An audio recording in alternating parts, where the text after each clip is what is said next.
Hi, everybody.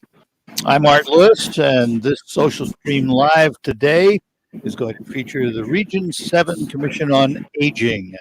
And with us to tell us about it this afternoon and today, we have Stacy Younkin. Stacy is a compliance officer, also a nurse with Region 7. Stacy, how are you today?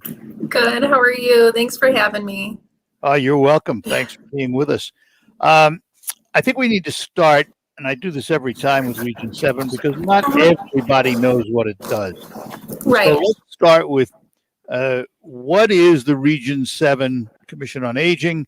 And in that answer, is it a government body, a quasi-government body, a private body? How do we describe it? So Region 7 is one of the area agencies on aging, and there are over 600 area agencies on aging in the United States. We are one of 16 in Michigan, and we are contracted by the state. We are a nonprofit organization, and I like to describe us as the hub for adult and aging services.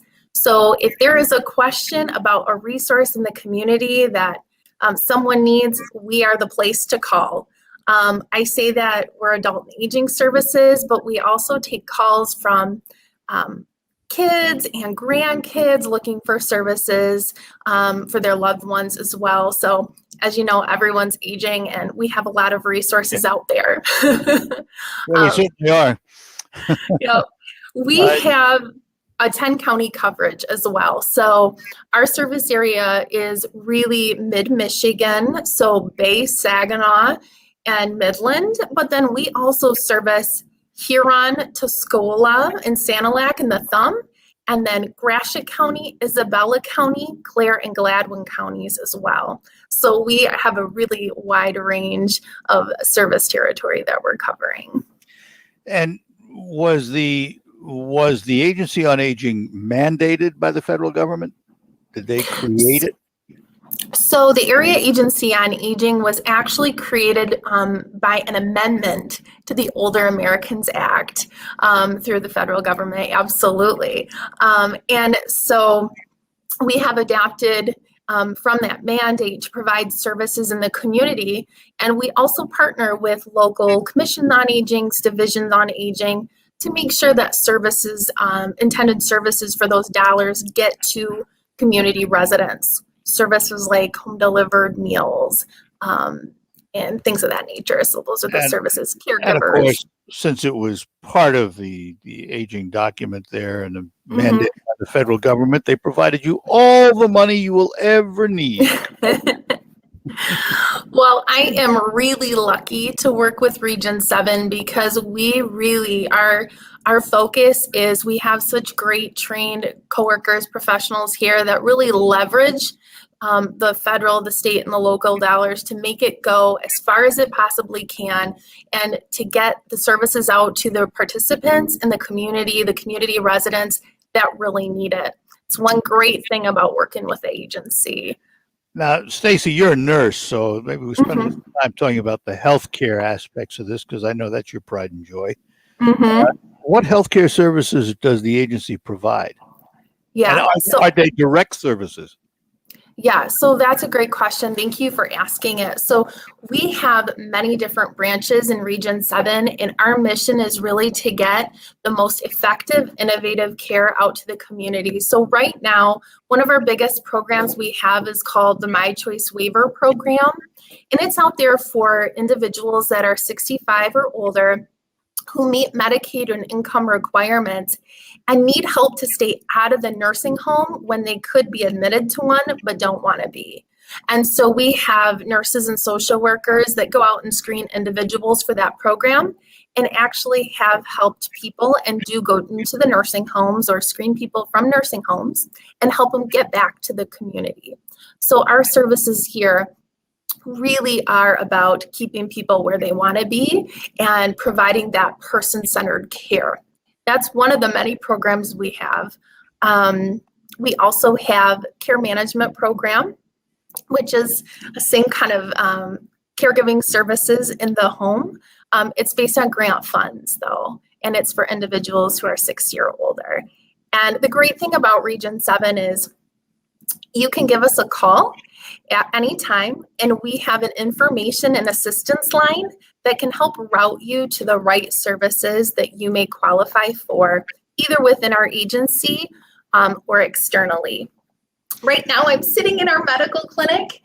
This is a newer branch of service. You can see behind me here. We're really proud of that. We have doctors, nurses, nurse practitioners, and we also have MAs, medical assistants, that are getting this clinic up and running and actually seeing residents who need it in their homes and reaching those most vulnerable adults. So you sort of anticipated my next question, because I'm 78 years old. If I woke up in the morning and felt I had a hiccup out of place and I wanted to see a doctor, could I come to your clinic to see a practitioner? Yeah, you could give us a call and we could definitely look to see if you would meet that criteria for our clinic. Criteria, yes. So let's talk about that. What's the criteria? What does someone have to meet? Is it income tested? Yeah, so right now we're servicing the people in the community through our My Choice Waiver program. And that's the 65 or older. And each admission to the program would be a case-by-case basis. So you could definitely give us a call and we could screen you. We're trying to keep the program to the medical clinic, to those close to the community or those that have a larger vulnerability that aren't able to get to a clinic, let's say, out in the community because of a homebound status. But definitely can give us a call at any time, and we can talk about criteria as well. So, is it income tested? Is that part of it? Some of the services are income based as well. For the Medicaid My Choice Waiver program, our criteria is you have to maintain your Medicaid and have assets less than $2,000. All right. So the medical services, you say that clinic is new? Yeah, so this is kind of new within the last year, but we're really building this up and, want to get the word out about our clinic. That's why we are having this upcoming health fair, just to showcase some of the great services we have here at Region 7. And most, like you said, they're federal or state or locally funded. And so a lot of these services are available to those in the community who need it free of charge. So we just want to get the word out. This medical clinic is getting up and running. We also have our CCC, our complete community care, which you talked to Nathaniel, our pharmacist, and we're doing vaccinations in home. We've been doing vaccinations over the last year for COVID and really getting to the most vulnerable adults that way. So it's really a great time here to work at Region 7. We are also, we have an occupational therapist that's going out and doing visits for people for fall prevention and making sure that home safety is done. And so we're really expanding that side of our service as well. And you'll see now we have caregivers, direct care workers in the community that are providing services for in-home care as well. So you teased us, and I'm not going to let you get away with it. When is this healthcare fair? Yes, so this health fair is this Friday here at the agency. We're having it outdoors, and we're going to have different booths available so you can see and talk with all of the great people that are putting on these programs. It's going to be from 10 to 2 this Friday, and certainly anybody can call us at any time, but this will be an opportunity for those to get information and just to really have an unbiased support, because all of these services I'm talking about are voluntary. You're not locked into anything, but certainly when we connect people with the resources at Region 7, they go away with good experiences, and quite rarely do you ever see anybody who's denying a need for service. So it's really great as a nurse to be able to work with having those resources and supports for people out there. If I come to the Agency on Aging, Region 7 Agency on Aging, am I going to get billed or charged for these services? No. So if there were to be any program where there would be a charge or a cost share, anything like that, we would tell and be able to disclose that information upfront. But there is no charge for information and services. There is no charge for referral. You can call us free at any time, and we're happy to help link and coordinate to you to the right resources you need. So it's we'll remind great. everybody this at the end, but the healthcare fair is going to be at your location. Maybe you should tell everybody where that is. Yep, I'm Bay City here at 1615 South Euclid Avenue. So we're going to be here from 10 to 2 on Friday outdoors and have all of our information and specialists available. All right. So if we put healthcare aside for a moment, what are the other big programs? What's the biggest program you administer other than healthcare? Yeah. So I would say one of the biggest ones right now that it's healthcare associated, but it has to do with our Medicaid, Medicare Assistance Program, our MAP. It's coming a time in October, and we're taking appointments over the phone right now and helping some of the people that are out there who are unsure about their pharmacy plans, their Part D prescription plans, navigate those and making sure they're really in the right plans for them. We see this time of year some of those fraud claims coming up, scam calls coming through, especially with COVID. We've seen those increase. And our MAP counselors are there to provide that really truly unbiased support, because we have no skin in the game for what plans these participants and people need. We just want them to have the right plans to get the most benefit so they're able to get their medications and afford them and stay healthy. And so our MAP counselors are doing that from October to December. We're taking appointments now. We can do it virtually or over the phone. And we saved through our MAP department alone over $1 million for people on those plans over the last year. So that has been a huge, huge part of Region 7. And that also happens to be during the Medicare period where you can sign up for different things. Yes. So this is the open enrollment period, that period of time where you can sign up for a new plan for you. And what sometimes people don't realize is those plans change. The free plans for dual eligible people who have both Medicare and Medicaid can change each year. And so now is the time to really assess your medications and if you're on the right plan for you based on what you need. So we have people trained to be able to assist with that. It's just for dual plan folks. That is, I'm on Medicare, but that's all. I have Medicare. Anybody can call us with questions about their plans, even if they're not dual eligible. Again, we are a hub for those services, and it's free to call and make an appointment with our staff. So, in terms of services for the elderly, in this region, and this is the one you know about, how are we doing compared to other regions? Are there enough services out there? I mean, it seems there's a plethora of agencies, but are they providing what we need? Yeah, I think there are a lot of agencies out there, but there are certainly other areas in the state that have wait lists for these programs. And, and that could be for a variety of reasons. But Region 7 right now and in our service area does not have an active wait list. And so I think for our region, and we do share that, I think we're doing an excellent job getting these services out to people in the community. I do think that our leadership here has been ahead of the curve and really looking for the innovative ways to get, we've done things in the last couple of years we haven't done before. We've directly delivered meals when meal sites were down. We went to flooding areas after it occurred and had staff going out delivering food and making sure people had housing.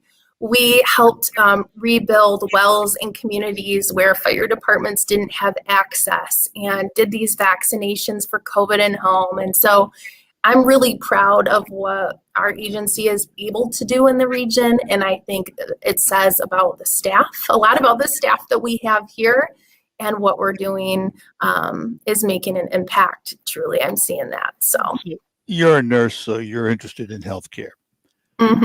We sit here during this pandemic, and now with the Delta variant and all the other variants out there. Did you find the elderly population receptive to the vaccine, or is there hesitation? You know, I was out on the front lines given those vaccines when we had them available, and I found almost everybody that I had saw that, you know, signed up for these vaccines was just very grateful that they could get it in home, especially when they were homebound. Because a lot of people in other regions might not have had access to companies that were able to get out there and give these vaccines in home. And these people are vulnerable. They have caregivers coming in and out. And so there was a lot of worry, I think, about not having access. So I found people very grateful when we were able to get out there. And certainly there's there's people out there that do have hesitancy, but I found it pretty minimal to the amount of people that were really supportive and just very happy to be able to have the access to it. You say when you had vaccines, you're not doing that anymore? We do. We do have vaccines. Yeah. We do. Yeah, we still do. And we are able to give some of those first dose vaccines out at our health clinic on Friday for those that may have not gotten that vaccine and may want it. We do have the Moderna, and it's for anybody 18 years of age or older. And certainly we have our own screening, but we have a nurse through the Complete Community Care and our pharmacy team that are going to be available to administer those. How about flu shots?